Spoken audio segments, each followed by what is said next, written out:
अच्छा भाई, आज का जो हमारा टॉपिक है वो है डेटाबेस। ठीक है। ये डेटाबेस क्या होता है?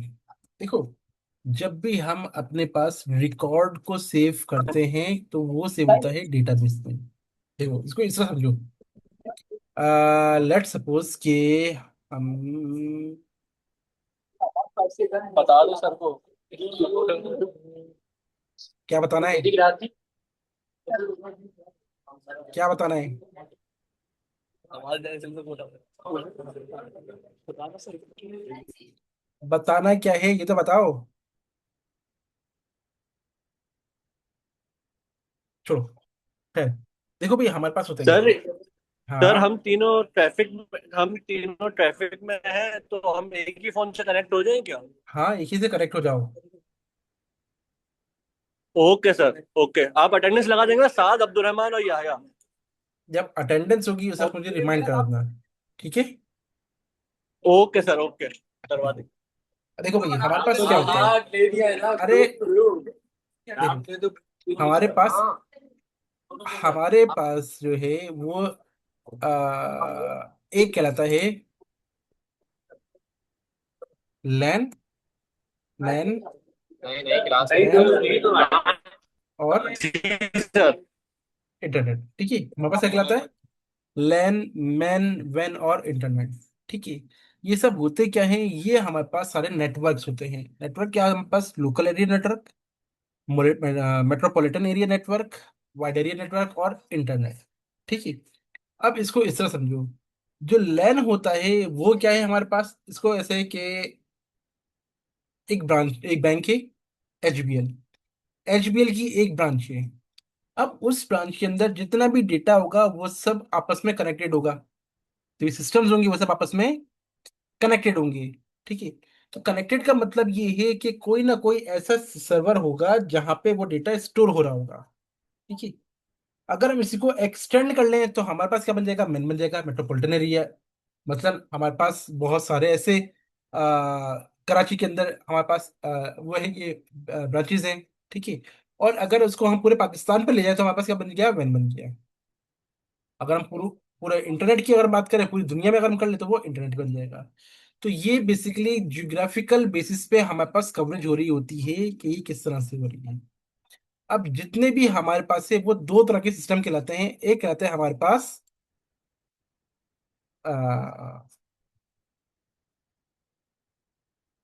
डेस्कटॉप, और एक रहता है सर्वर।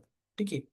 डेस्कटॉप क्या होता है? डेस्कटॉप हमारे पास वो होता है जिसपे हम इंडिविजुअल काम कर रहे होते हैं, और सर्वर वो होता है जहां पे हम इस डेटा को स्टोर करवा रहे होते हैं, जहाँ पे हम डेटा को स्टोर करवा रहे होंगे। अब लेट्स सपोज बहरिया है। अब बहरिया के अंदर आप लोगों की बहुत सारी इंफॉर्मेशन सेव है। मसलन आप लोगों की डेली अटेंडेंस, आप लोगों की कोर्सेज, आप लोगों की फाइनेंसेस, आप लोगों की मार्क्स, ये तमाम की तमाम चीजें सेव हो रही होंगी कहीं ना कहीं। जहां से वो रहेंगे वो कहलाएगा डेटाबेस। ठीक है। अब डेटाबेस की सिक्योरिटी बहुत अहम होती है। हर एक को हर चीज का एक्सेस नहीं होता। तो लेट सपोज एक स्टूडेंट के पास दूसरे स्टूडेंट्स का डेटा का एक्सेस नहीं है, मगर आपके पास आपके डेटा का एक्सेस है। ठीक है। इसी तरह से अब उसके अंदर भी ये है कि आप पास कुछ ऐसी इंफॉर्मेशन है जिसका एक्सेस आपके पास नहीं है। मसलन आप अपनी अटेंडेंस व्यू कर सकते हैं मगर एडिट नहीं कर सकते। आप अपने मार्क्स व्यू कर सकते हैं मगर एडिट नहीं कर सकते। मगर ये सारे का सारा डेटा कहीं ना कहीं मौजूद है, जभी तो आप व्यू कर रहे हैं।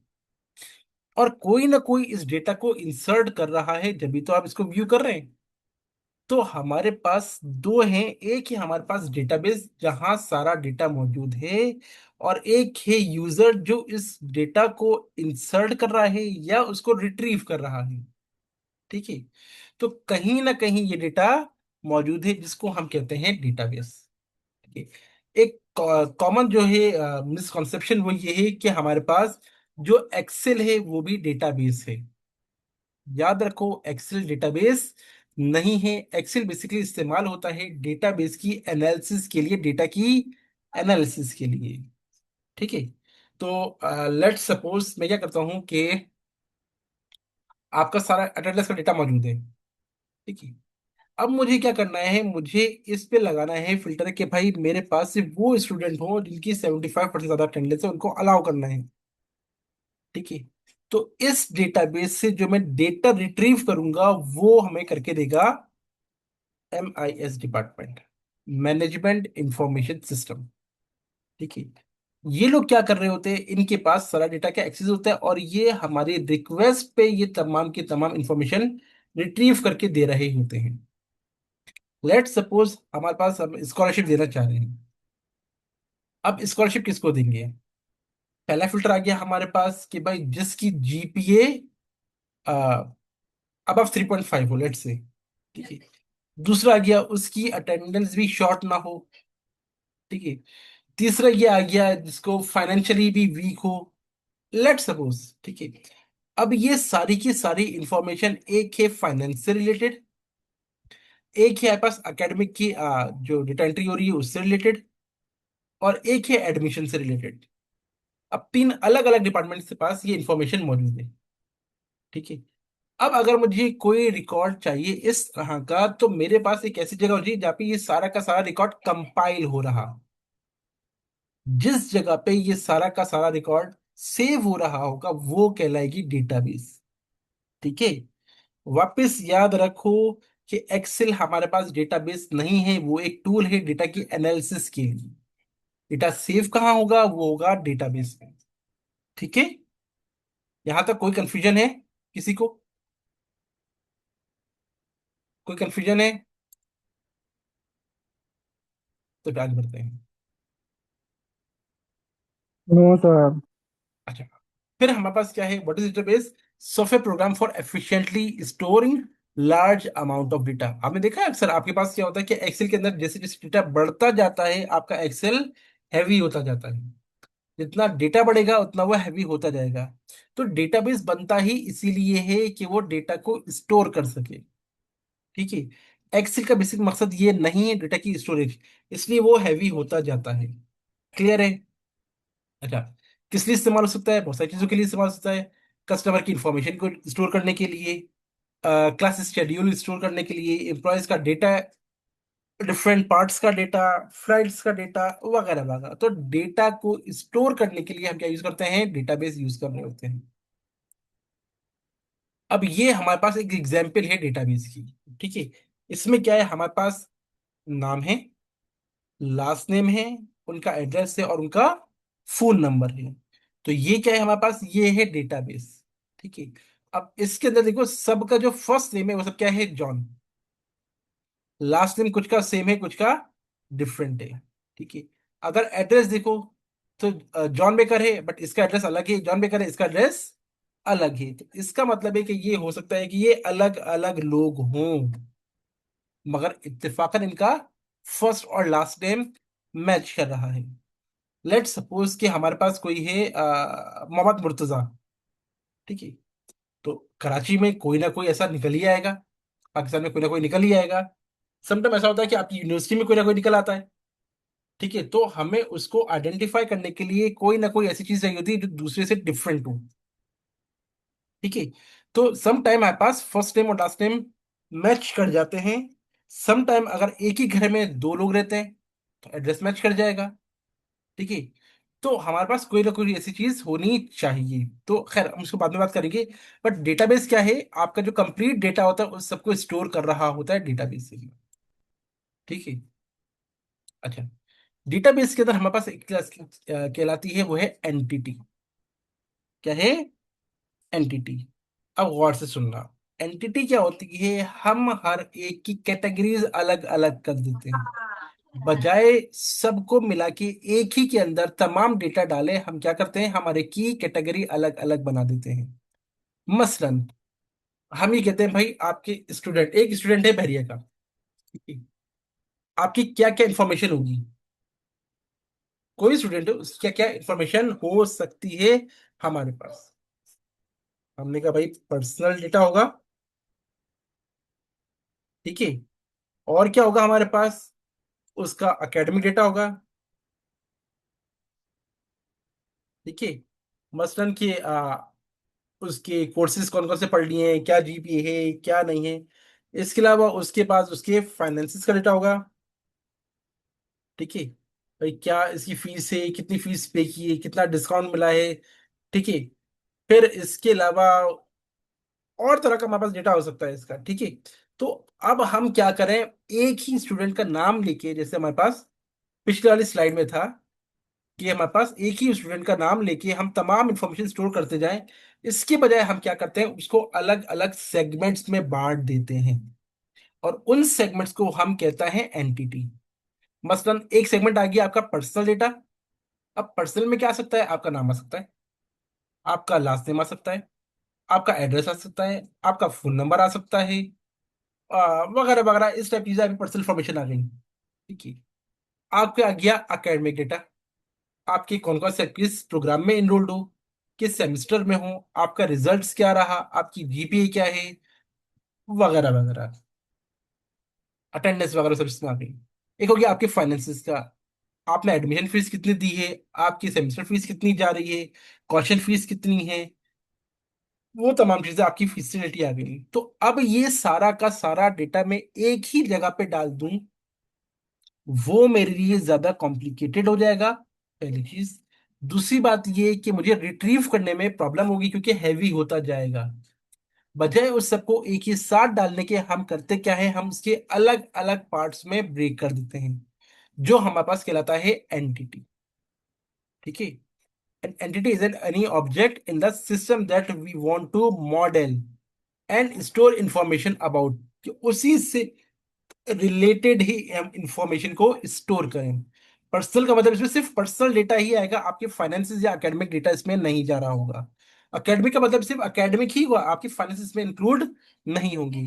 तो हम ये कर रहे होते हैं कि हम एंटिटीज बना लेते हैं। मसलन हमारे पास एम्प्लॉय आ गए, एम्प्लॉय की इंफॉर्मेशन आ गई, स्टूडेंट्स आ गए, लेक्चर रिकॉर्ड वगैरह आ गए।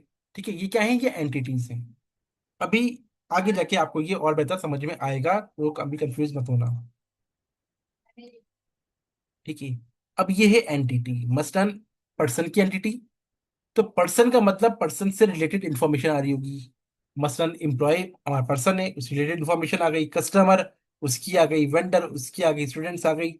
ठीक है, place, university, college, school, office, things, गाड़ी की इंफॉर्मेशन आ गई, प्रोडक्ट की इंफॉर्मेशन आ गई।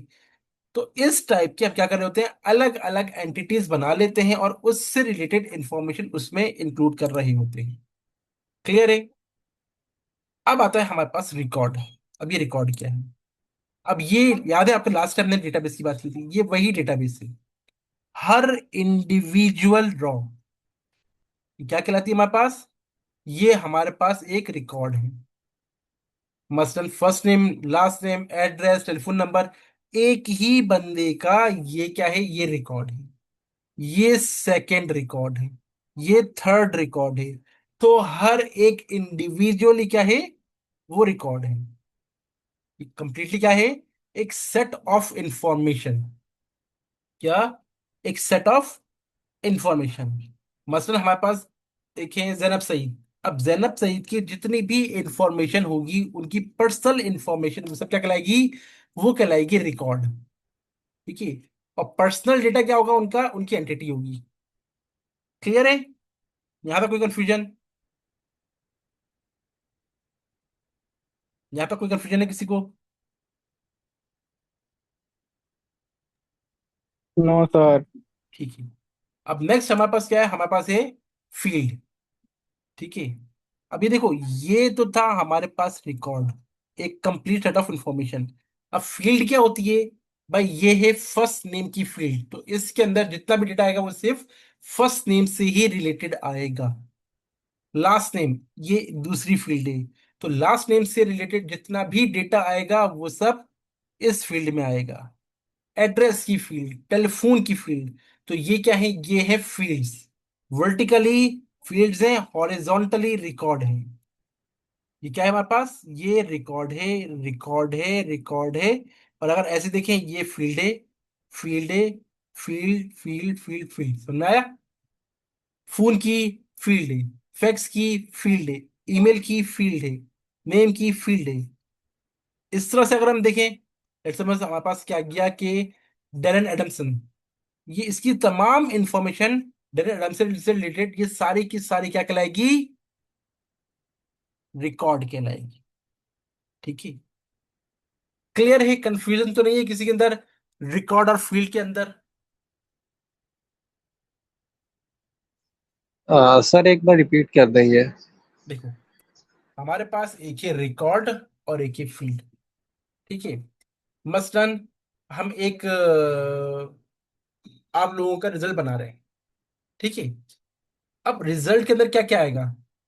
रिजल्ट के अंदर आएगा स्टूडेंट का नाम, उसके mid term, subject, mid term, quiz, assignment, final, total. ठीक है। अब जो उसका नाम है, नाम फील्ड है, जितने भी स्टूडेंट्स के नेम आएंगे वो सब उसी फील्ड में आएंगे, नेम में। दूसरा है सब्जेक्ट। सब्जेक्ट एक फील्ड है, जितने भी सब्जेक्ट आएंगे वो सब्जेक्ट कहाँ जा रहे होंगे? वो सब्जेक्ट की फील्ड में जा रहे होंगे। जो उनके मार्क्स होंगे वो मिड टर्म में आ रहे होंगे, फाइनल में आ रहे होंगे, क्विज में आ रहे होंगे। तो ये सारी क्या है? ये फील्ड्स हैं। ठीक है। अब इसके अंदर हमारे पास कोई भी एक है, लेट्स सपोज मोहम्मद ताहिर है। अब मोहम्मद ताहिर की जो कंप्लीट इंफॉर्मेशन होगी, मसलन नाम के अंदर आ गया मोहम्मद ताहिर। ठीक है। सब्जेक्ट के अंदर आ गया आईटीवी। ठीक है। मिड टर्म की उसके मार्क्स आ गए, असाइनमेंट आ गए, क्विज के आ गए, फाइनल के आ गए और टोटल आ गए। तो जो कंप्लीट इंफॉर्मेशन ताहिर की है, ये कहलाएगा रिकॉर्ड। क्या कहलाएगा? रिकॉर्ड। और हमारे पास जो हर एक की क्या करना चाहिए कि हेडर्स आ रहे हैं, वो सारे क्या है? हमारे पास फील्ड है। मसलन नाम की एक फील्ड बन जाएगी, उसमें सिर्फ नाम आ रहे होंगे। हमारे पास जो है वो सब्जेक्ट की एक फील्ड बन जाएगी, उसमें सारे सब्जेक्ट आ रहे होंगे। हमारे पास mid term, final term, quiz, assignment, ये सारी फील्ड बन गई है, इनके अंदर सिर्फ इनके मार्क्स आ रहे होंगे। क्लियर है? तो जो डेटाबेस है वो रिकॉर्ड और फील्ड से मिलके बनता है। Yes sir, clear? समझ गए। ओके। यस। अच्छा। फिर हमारे पास क्या है? सर्वर है। सर्वर क्या है? वो जगह जहां पे हम ये सारा का सारा डेटा स्टोर कर रहे हैं। क्योंकि देखो, लेट सपोज मेरे सिस्टम के ऊपर काम है। ठीक है। ठीक है, मैसेज में डाला हुआ है। अब किसी और को अगर वो इंफॉर्मेशन चाहिए प्रोसेस करने के लिए, तो क्या करेगा? यूएसबी लेके आएगा मेरे पास कॉपी करने के लिए, फिर प्रेस करेगा। या लेट सपोज मेरा सिस्टम अवेलेबल नहीं है, फिर क्या करेगा? तो हमारे पास एक ऐसा डेडिकेटेड जगह होनी चाहिए जहां पे ये सारा का सारा डेटा अवेलेबल हो।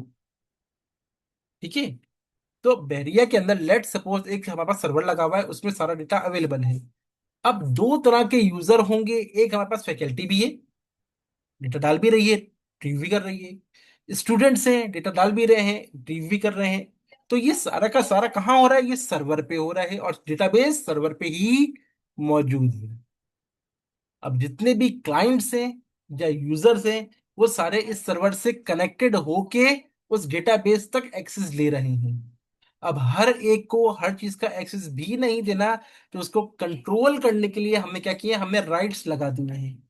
बट किसके पास कितने राइट्स होंगे, ये हम डिसाइड, इसके लिए हमने क्या किया है? हमने आईडी और पासवर्ड दे दिया हर एक को।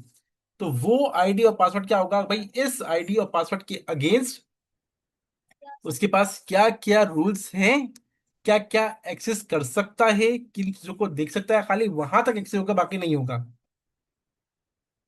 एक्सेस करना है, एडिट करना है, नजर भी नहीं आना चाहिए। तो ये क्या है? हमारे पास हमने उनको लिमिटेड कर दिया है ताकि सीक्रेसी रह सके। फिर हमारे पास कॉन्फिडेंशियलिटी है।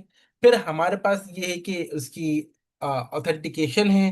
तो इन तमाम चीजों के लिए, मिस यूज से बचने के लिए हमने क्या किया हुआ है? हमने बाउंड्रीज सेट की हुई है यूजर्स की। क्लियर है? सर्वर बेसिकली वो कंप्यूटर जिसपे सारी के सारी इंफॉर्मेशन मौजूद है, किसके अंदर? डेटाबेस के अंदर। और वो डेटाबेस जो है वो कनेक्टेड होगा बाकी उसके यूजर्स के साथ, अब वो चाहे लेंस से कनेक्टेड हो, मेन से कनेक्टेड हो, वेन से कनेक्टेड हो, या इंटरनेट के थ्रू कनेक्टेड हो।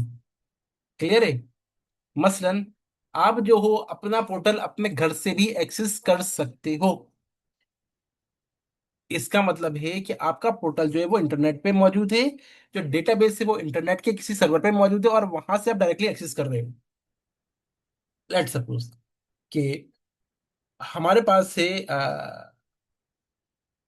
हाँ, मैं लास्ट लास्ट सेमेस्टर में पढ़ा रहा था बेरी, और उसमें एनएडी में। एनएडी के अंदर दो पोर्टल चल रहे हैं। एक पोर्टल जो जनरल है, और जो दूसरा पोर्टल है वो सिर्फ एग्जामिनेशन के लिए है। अब एग्जामिनेशन के अंदर जो पोर्टल चल रहा है एग्जामिनेशन वाला, वो सिर्फ और सिर्फ एनएडी से ही एक्सेस हो सकता है, कहीं और से एक्सेस नहीं हो सकता।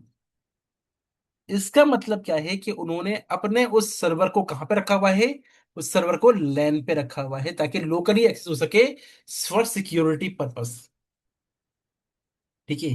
और जो बाकी इंफॉर्मेशन है, आपकी अटेंडेंस से रिलेटेड है, आपकी जो है वो क्विज असाइनमेंट से रिलेटेड है, वो सारी की सारी चीजें कहाँ पर हैं? वो इंटरनेट पे इजीली अवेलेबल है, इंटरनेट के थ्रू वो कनेक्टेड है आपके पास वो सर्वर। क्लियर है? तो जो सर्वर होता है वो जगह होती है जहां पे आपका डेटाबेस मौजूद होता है, और अपनी रिक्वायरमेंट के अकॉर्डिंगली आप उसको यूज कर रहे होते हो कि लेन पे रखना है, मेन पे रखना है, वेन पे रखना है, या इंटरनेट पे रखना है।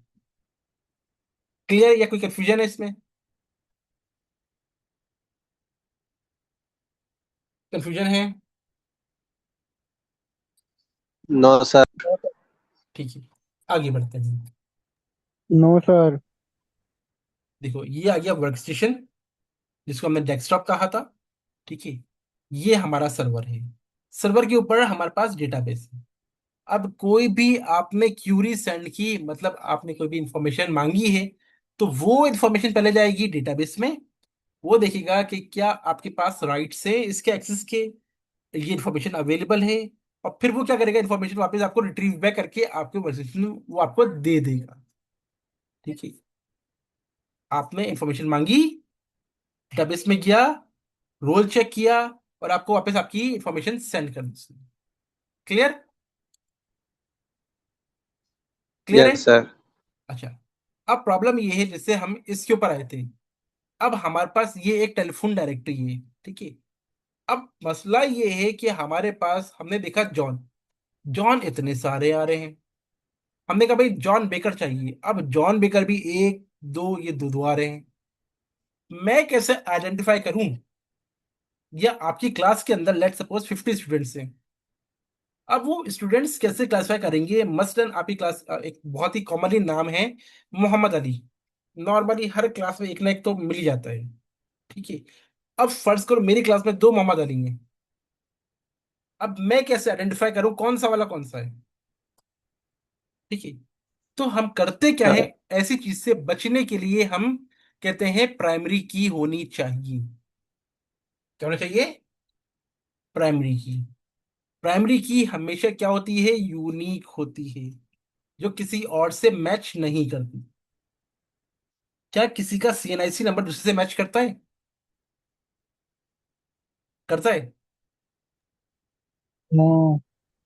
क्या किसी का ड्राइविंग लाइसेंस, पासपोर्ट नंबर, तो कोई या आप नो। लोगों की रजिस्ट्रेशन नंबर, एनरोलमेंट नंबर। ठीक है। तो ये क्या क्या है, ये यूनिक रखे गए हैं ताकि किसी और से मैच ही ना हो। तो अब आपको आइडेंटिफाई करने के लिए हम क्या करते हैं? हम प्राइमरी की से आइडेंटिफाई कर रहे होते हैं। इसी को थोड़ा सा और एक्सटेंड कर लिया। मसलन अब जो है, पहले ऐसा नहीं होता बट अब ये कॉमनली होने लगा है कि आपकी ईमेल एड्रेस को भी प्राइमरी की मान लिया जाता है। क्यों? क्योंकि ईमेल एड्रेस जो है वो हर एक का यूनिक होता है। ठीक है।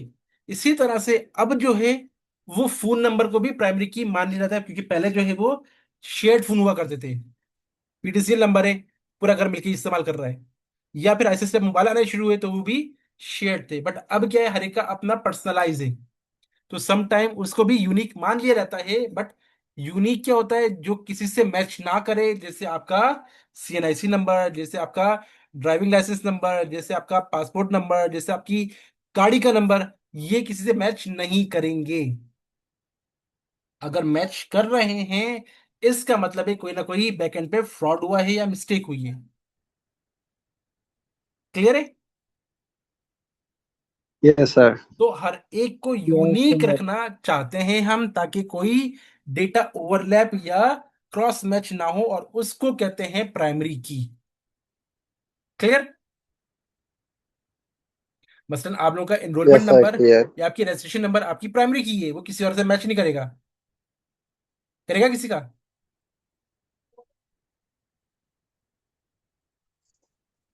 No no sir. सर। ठीक है। हमने कहा कस्टमर आईडी, हर कस्टमर को हमने एक अलग आईडी हमने क्या किए, उसको असाइन किए। अब अगर मैं कहता हूं नंबर वन, नंबर का वन का मतलब ये है हमारे पास ये वाली आईडी है, नंबर टू का मतलब ये वाली आईडी है। हमने कहा भाई एमा, अब एमा कौन है, दूसरे नंबर पे भी है, पांचवें नंबर पे भी है। मैं ये कहता हूँ भाई ये बुक जाके एमा को दे दो। अब हो सकता है कि मेरा मकसद हो कि सेकंड वाले को देना हो, एमा प्राइस को, अब वो जाके एमा स्मिथ को दे दे, मिस कंफ्यूजन हो सकती है ना। मगर अगर मैं कहूं भाई कस्टमर नंबर टू को देना है, अब इसमें कोई कंफ्यूजन नहीं आ सकती। क्यों? क्योंकि ये प्राइमरी की बनी हुई है और ये किसी और की, किसी और से मैच नहीं होगी, ये यूनिक है। क्लियर है? यस यस है सर। क्लियर। ठीक है। अब हमारे पास क्या है, स्टूडेंट आईडी, जैसे आपका एनरोलमेंट होता है, ठीक है, या रजिस्ट्रेशन नंबर होता है, ये आपकी आईडीज आ गई। ठीक है। अब ये आपकी डिटेल आ गई आगे। अब ये फर्स्ट नेम है, ये लास्ट नेम है, और आपकी कोर्स आईडी के किस कोर्स में ये इनरोल्ड है। अब इस देखो, student ID, first name, last name, student ID हर एक की यूनिक होगी। किस कोर्स में इनरोल्ड है, ये उस कोर्स की आईडी आ गई। ठीक है। अब यहां पे एक चीज देखो, क्या कोर्स आईडी यूनिक नहीं होगी, हर कोर्स की अलग अलग। आपके पास कोर्स पढ़ते हो, कोर्स का नाम होता है, बट उसके साथ कोर्स कोड लिखा होता है। यस लिखा होता है सर। कभी ऐसा हुआ है कि कोर्स कोड किसका मैच हो रहा हो? नो। कभी भी नहीं होगा, क्योंकि वो क्या है, वो प्राइमरी है। ठीक है। मगर अगर हम किसी भी डेटाबेस के अंदर किसी और प्राइमरी की को कॉल करते हैं तो वो कहलाती है फॉरेन की। क्या कहलाती है? फॉरेन की। अगर फॉरेन की। एक टेबल के अंदर, ये पूरा टेबल है, एक टेबल की प्राइमरी की है, मगर किसी और टेबल के अंदर अगर वो कॉल हो रही है प्राइमरी की ही, तो वो क्या कहलाएगी, फॉरेन की कहलाएगी। फॉरेन मतलब बाहर का। ठीक है। मसलन हमने क्या किया होगा, हमने बनाया होगा स्टूडेंट के टेबल। अब स्टूडेंट के टेबल के अंदर स्टूडेंट का नाम, फर्स्ट नेम, लास्ट नेम आ रहा होगा। ऐसे ही बना हुआ होगा हमारे पास कोर्स का टेबल, उसमें कोर्स कोड होगा, कोर्स नेम होगा, वगैरह वगैरह। तो अब अगर मैंने स्टूडेंट के टेबल के अंदर वो कोर्स कोड बुलाया मंगाया है, तो वो तो प्राइमरी की था अपने टेबल के लिए, तो इस टेबल के लिए वो प्राइमरी की क्या बन जाएगा, फॉरेन की बन जाएगा। क्लियर है? यस सर क्लियर है। अब देखो भाई हमारे पास क्या है यहाँ पे, कस्टमर डिटेल है, एक कस्टमर का टेबल है हमारे पास। ठीक है। और हमारे पास क्या है, कॉन्टैक्ट का है, ये कस्टमर का नाम, लास्ट नेम और कस्टमर की आईडी आ गई। आईडी क्या है हमारे पास, प्राइमरी की। ठीक है। ये आईडी कहाँ से आ रही है, ये कहीं और से उठ के आ रही है, किसी और टेबल से अगर मेरे पास उठ के आएगी तो क्या बन जाएगी वो, फॉरेन की बन जाएगी। तो इस टेबल की प्राइमरी की किसी और टेबल की प्राइमरी की फॉरेन की बन जाएगी। क्लियर है? जहां से उठ के आएगी वो कहलाएगा चाइल्ड, और जहां पे आ रही होगी वो कहलाएगा पेरेंट। क्लियर है? Yes sir. अच्छा। अब इनके बनते हैं रिलेशन। ठीक है। रिलेशन हमारे पास अलग अलग तरह के होते हैं। मसलन एक लाता है one two one. One two one का मतलब एक वक्त में एक ही जगह होगा, लॉयल है, एक वक्त में एक ही जगह होगा। ये हैगा वन टू मैनी, एक वक्त में एक से ज्यादा जगह होगा। मसलन अब समझो, हमारे पास एक स्टूडेंट है। ठीक है। क्या वो एक कोर्स पढ़ रहा होगा खाली? No no no sir. Sir. आप नॉर्मली कितने, 6 कोर्सेज पढ़ रहे होते पर सेमेस्टर। ठीक है। यस। एक यस स्टूडेंट, सर। एक स्टूडेंट 6 जगह पे इनरोल्ड होगा। ठीक है। तो क्या हो गया, one to many. Three four. ठीक है, वन टू मैनी, एक स्टूडेंट 6 कोर्सेज पढ़ रहा है। एक स्टूडेंट मल्टीपल जगह पे इनरोल्ड है, तो क्या हो गया, वन टू मैनी। ठीक है।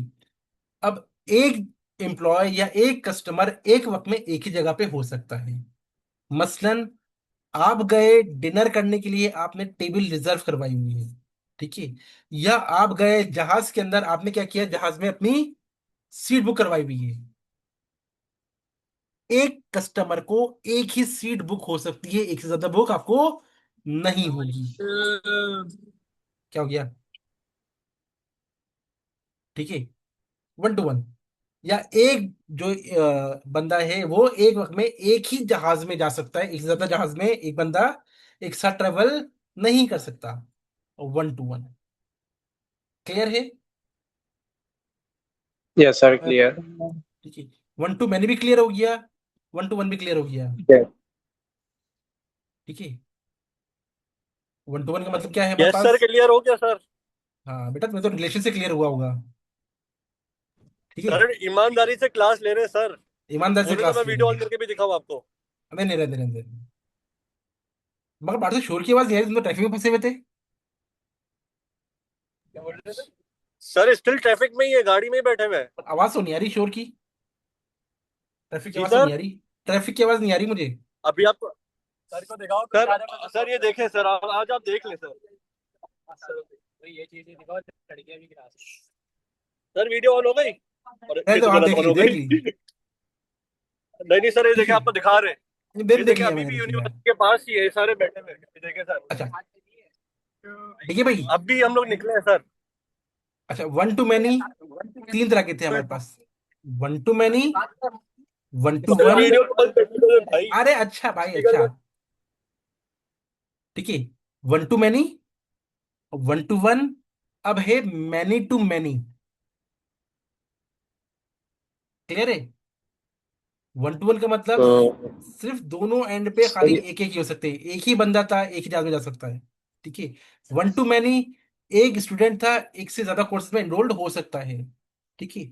मैनी टू मैनी जो तीसरी टाइप है, मैनी टू मैनी का मतलब होता है कि बहुत सारी चीजें बहुत सारे लोगों के साथ वो है क्या है, अटैच्ड है। ठीक है। मसलन आप गए लाइब्रेरी बुक इशू करवाने। अब लाइब्रेरी के अंदर एक ही नाम की मल्टीपल बुक्स होती हैं, same book same author same edition, ताकि बहुत सारे लोग अगर पढ़ना चाहे एट अ टाइम, आप ये थोड़ी कहेंगे बुक शॉर्ट हो गई, एक एक थोड़ी रखोगे। तो आप लेट सपोज कि मैथ्स पढ़ लिया आपने, मैथमेटिक्स, यस सर, पढ़ लिए। कौन से ऑथर का नाम क्या था? सर का नाम सर मिस थी। ऑथर का नाम, जो बुक ऑथर आपने पढ़ी थी। कोर्स, ऑथर सर, ऑथर का नाम भूल गए हैं। बडनिक के नाम से पढ़ी होगी आपने, Frank S Budnik. Yes sir, I think यही थे। ठीक है। तो अब हमारे पास अगर लोग मैथ्स पढ़ रहे हैं तो कॉमनली बडनिक ही पढ़ाई जाती है मैथ्स के लिए। ठीक है। बिजनेस में अच्छी है सर। ठीक है। तो अब मेरे पास सिर्फ एक तो नहीं होगी ना पढ़ने की मैथ्स की बुक, क्योंकि मुझे मालूम है मल्टीपल स्टूडेंट्स हैं। तो मैंने मल्टीपल बुक्स ऑलरेडी पहले से रखी हुई होगी। और जब बुक इश्यू करवाने आएंगे तो लाजमी नहीं कि सिर्फ एक ही को मैं इश्यू करूं, एक साथ को कर सकता हूं। तो मैनी बोरोवर्स हो सकते हैं मैनी बुक्स की। क्लियर है? तो अगर हमारे पास क्या है, ये भी बहुत सारे लोग हैं और ये भी बहुत सारे हैं, तो जो रिलेशन बनेगा वो क्या बनेगा, मैनी टू मैनी बनेगा। यस सर, क्लियर है। ठीक है। फिर इसके बाद हम इसको रिप्रेजेंट करते हैं डायग्राम के जरिए, वो कहलाती है ईआर डायग्राम, जो कि मोस्ट मोस्ट मोस्ट इंपॉर्टेंट होती है। ये क्या कहलाती है? ईआर डायग्राम कहलाती है, एंटिटी रिलेशनशिप डायग्राम। ठीक है। ये क्या क्या है, हमने एक पूरे के पूरे जो डेटाबेस को हमने ब्रेक कर दिया है अलग अलग एंटिटीज में। मसलन एक हमने रख दी है सप्लायर, इसमें सप्लायर से रिलेटेड सारी इंफॉर्मेशन है। एक बना दिया हमने प्रोडक्ट, प्रोडक्ट से रिलेटेड सारी इंफॉर्मेशन है। एक हमने बना दिया एम्प्लॉयज, एम्प्लॉयज सारी इंफॉर्मेशन है। एक बना दिया हमने कस्टमर, कस्टमर की इंफॉर्मेशन है। ठीक है। अब हम क्या करेंगे, जब कोई भी हमारे पास ऑर्डर्स होंगे तो ऑर्डर्स कैसे होंगी, कस्टमर क्या कर रहा होगा, ऑर्डर कर रहा होगा। ठीक है। तो ऑर्डर किसके लिए कौन चाहिए, ऑर्डर सेकेंड, कौन सा ऑर्डर उसने बुक किया है। तो ऑर्डर आईडी होनी चाहिए कि भाई ये कस्टमर है, इसका ये ऑर्डर नंबर है, जैसे इनवॉइस नंबर होता है। ठीक है। अब वो जो ऑर्डर है, उस ऑर्डर में क्या प्रोडक्ट होनी चाहिए, तो ऑर्डर किसा गया, प्रोडक्ट, प्रोडक्ट से रिलेटेड आ गया। क्या प्रोडक्ट मांगी है उसने, कितने मांगी है, कितनी क्वांटिटी चाहिए उसको, किस प्राइस पे चाहिए, यूनिट प्राइस क्या होंगे, वगैरह वगैरह। ठीक है। मगर वो प्रोडक्ट कहाँ से उठ के आएगी, वो प्रोडक्ट की टेबल से उठ के आ रही होगी। ठीक है। और वो प्रोडक्ट हमने कहाँ से मंगाई होगी, हमने सप्लायर से मंगाई होगी। किस सप्लायर से, सप्लायर की इंफॉर्मेशन आ रही होगी। तो ये तमाम चीजें आपस में लिंक्ड अप होंगी। क्लियर है। Yes sir, clear. ठीक है। तो ये यस सर कहलाती है क्लियर है। Year diagram, entity relationship diagram. ठीक है। Yes सर, न्यू मीटिंग बना लें, ये एंड होने लगी है। यार बस 52 आज के लिए इतना ही सेकंड्स। रखते हैं यार। ठीक है, बाद में करेंगे इसको। ठीक है। ओके। Okay sir. कोई सवाल, कोई बात कुछ पूछनी है, कंफ्यूजन। No sir. नो सब। सर। सर हाँ हाँ। माई एसक्यूएल हम चाहेंगे। क्या करेंगे। एसक्यूएल अब यूज करेंगे क्या नहीं, डेटाबेस हम के लिए? एक्सेस यूज करेंगे, MS access. MS access, okay. हाँ, क्योंकि एक्सेस समझ। बेसिक लेवल का है। ऐसे उसको थोड़ा सा एडवांस हो जाएगा, तो ये है कि पहले बेसिक पढ़ेंगे, फिर बाद में आप लोग एडवांस में चले जाओगे। अभी ओके रखा हुआ सर। आपको ओके एसक्यूएल सर पढ़ाएंगे। अटेंडेंस हाँ, अटेंडेंस अटेंडेंस के लिए आया हुआ अटेंडेंस। है। ठीक है भाई। चलो मैं यहाँ से यस देखिए सर, अटेंडेंस क्लियर। मार्क कर दूंगा। ठीक है। Okay. Allah okay Hafiz. Sir, okay thank you. Sir. Thank thank you you. Sir.